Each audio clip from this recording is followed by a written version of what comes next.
Discuss how mobile devices affect us. Got it with this information? Yeah.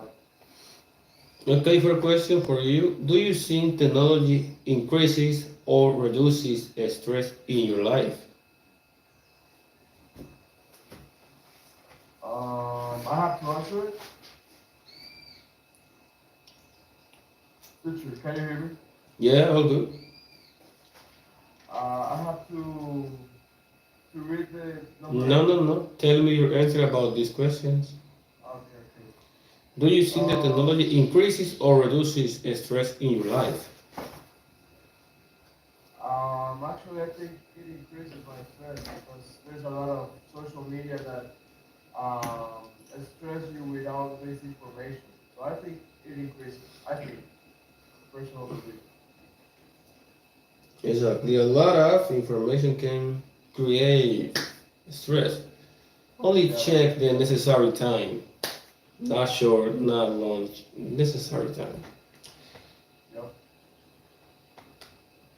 Now, read the article. How would you summarize the other main points about technology today? Okay. Okay, Mr. Lesson. It's not right. Word the first paragraph. Okay. Always connected. The consequence of never switching off. It's necessary to go out. Calm down, right? It's easy. Yep. Let's start. Read the article. How would you summarize the author's main points about technology today? Always connected? The consequences of never switching off. Allison Murphy. Advances in technology come with the promise of increased efficiency, making us more productive and providing more time to relax and enjoy our leisure time. However, some experts claim that the opposite is true, that we're actually working more and have less time to relax, and as a result, we're becoming more stressed out. Next time you're in a public place, look around. Odds are you'll see a large percentage of people on their phones or tablets, texting, chatting, checking messages, or surfing the net. We're more connected to our mobile devices than ever before, which provides us 24/7 contact with our work, social media, and the internet. The devices even follow us into our bedrooms, where we use technology as a means to unwind at the end of a long day.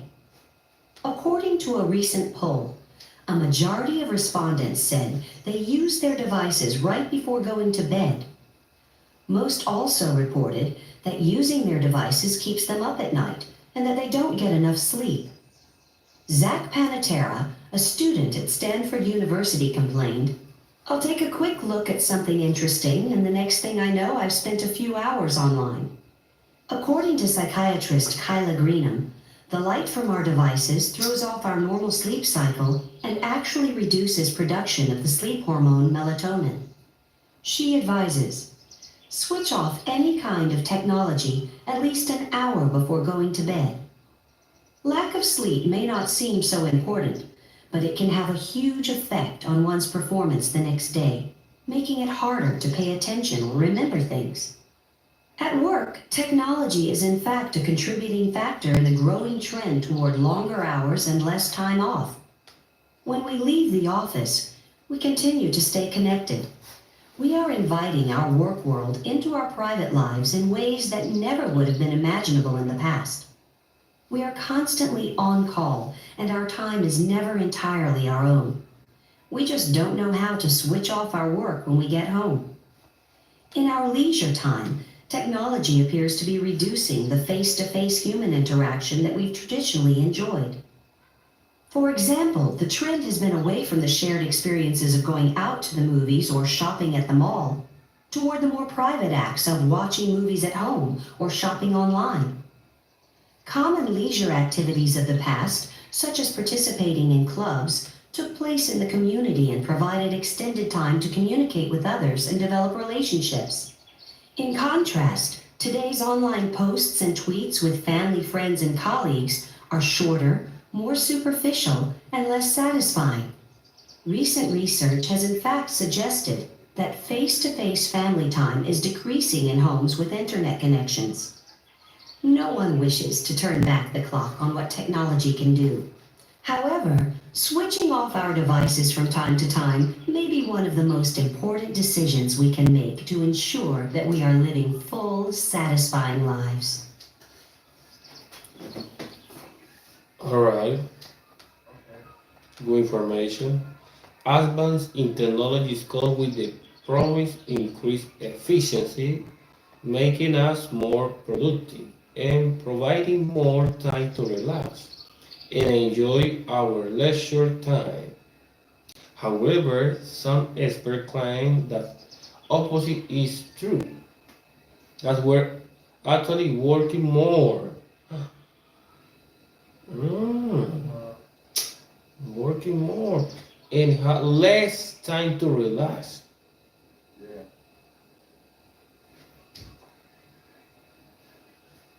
And as a result, we are becoming more stressed out.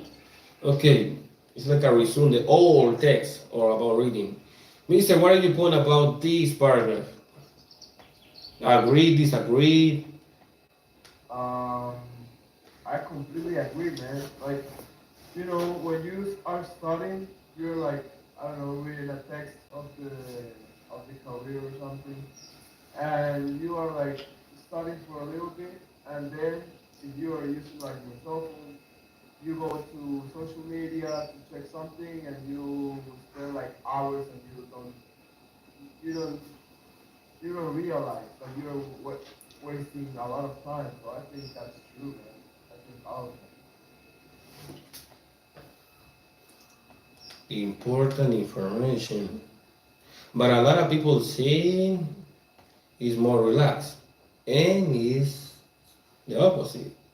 You hard work, more time. Okay. Okay, understand the meaning from contents with a partner, find these words and phrases in the article. Must is once with its correct meaning. Okay, relation the numbers with the letters. Okay, mister, switch off. Analyze, calm down. maybe F. Turn on. I think Turn on. 24/7. B. All day and night.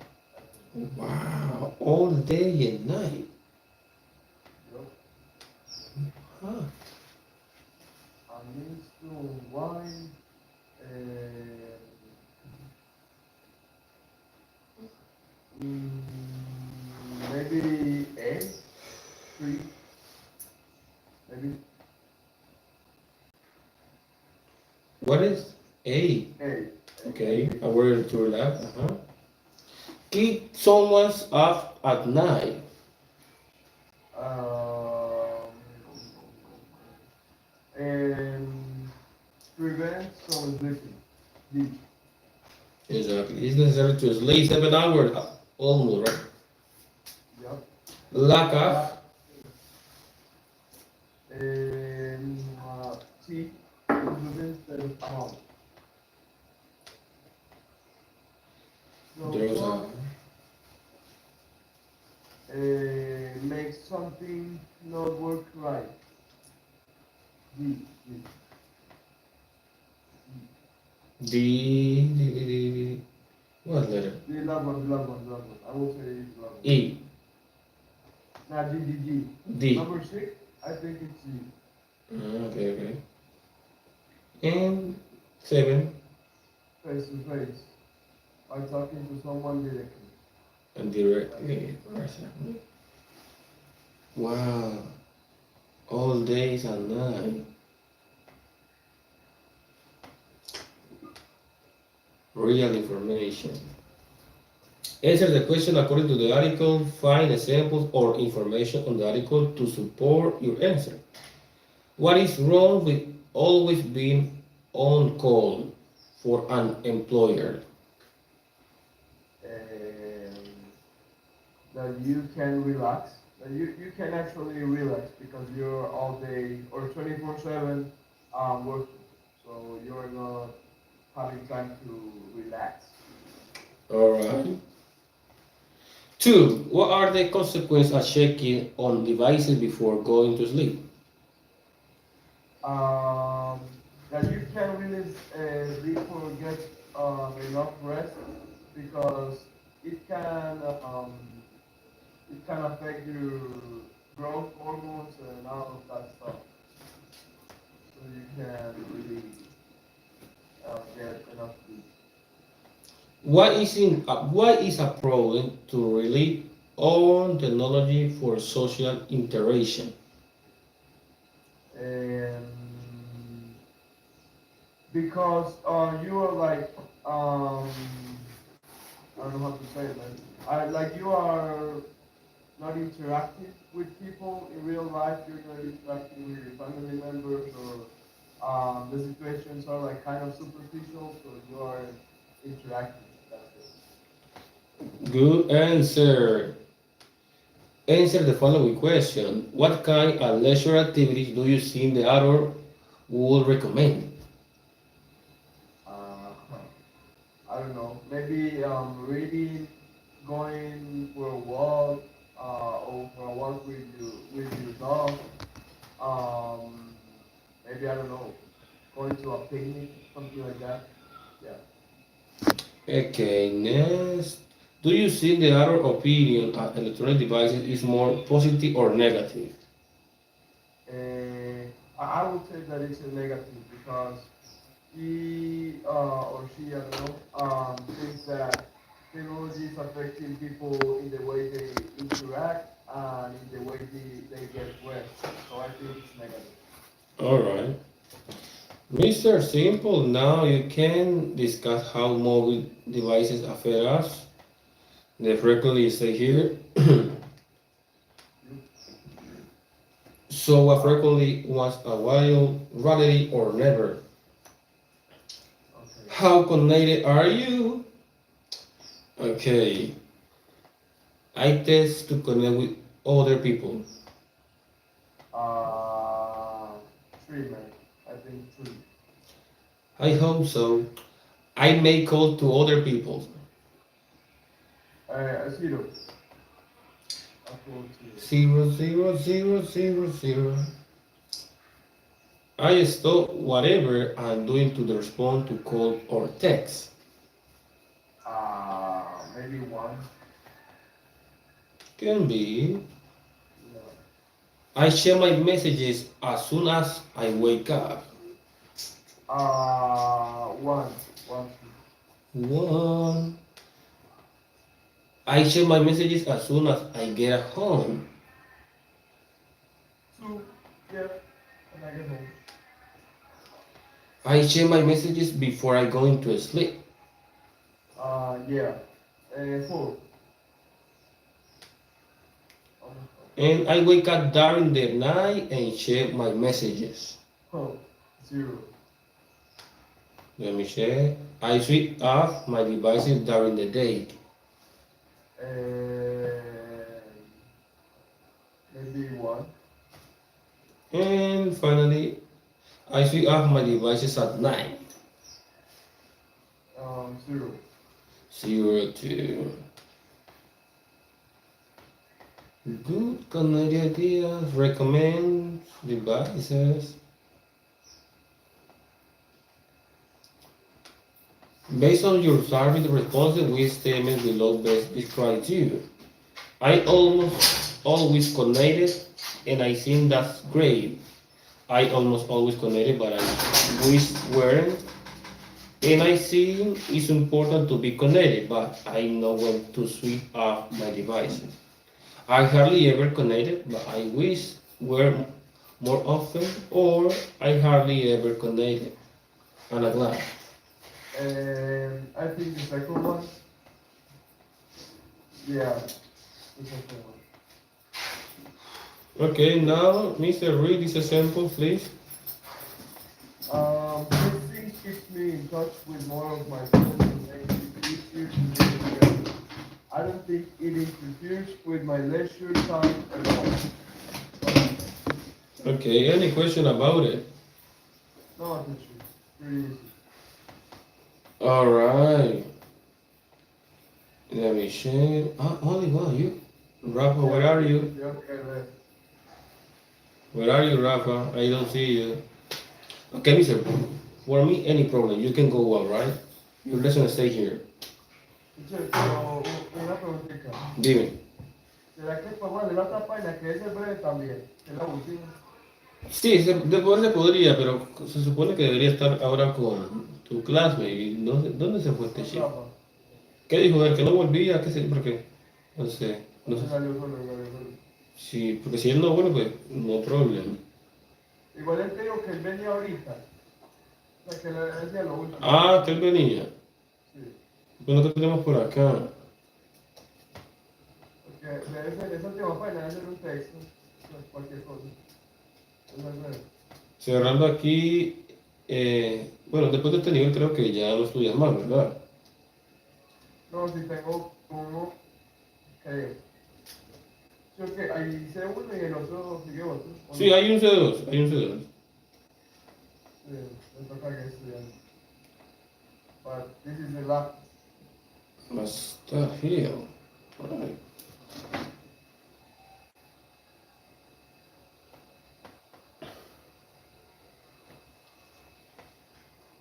Okay, go ahead. Compare attitudes about taking rest. Uh-huh. Okay, Mr. Discussion. Which of the following risks would you find the easiest to take?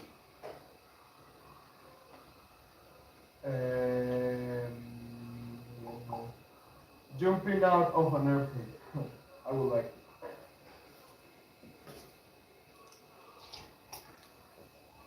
Driving way over the speed limit.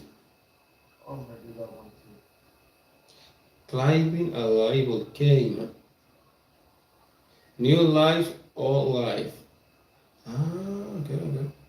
Changing your career after age. Tremendo. New life, old life.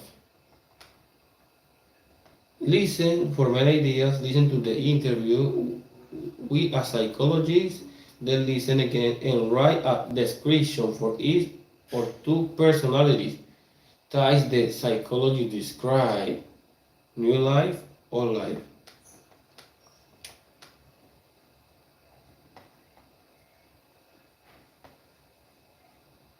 Listen to the interview with a psychologist. When you stop to think about it, people do a lot of stuff. We actually pay money for the thrill of watching scary movies. We enjoy going to amusement parks to ride roller coasters and the thrill of going at high speeds and getting turned upside down. And the list of wacky extreme sports where the adventurous face their fears, bungee jumping, skydiving, extreme skiing, seems to get longer every year. And then, of course, there are those of us, the faint of heart, who wouldn't dare do any of these things.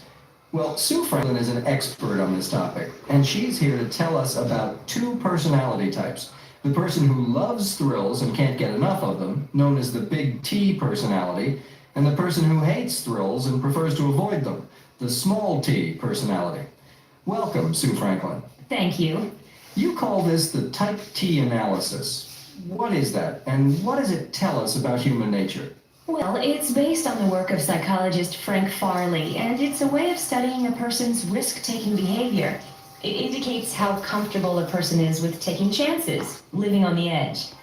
What Farley calls a big T personality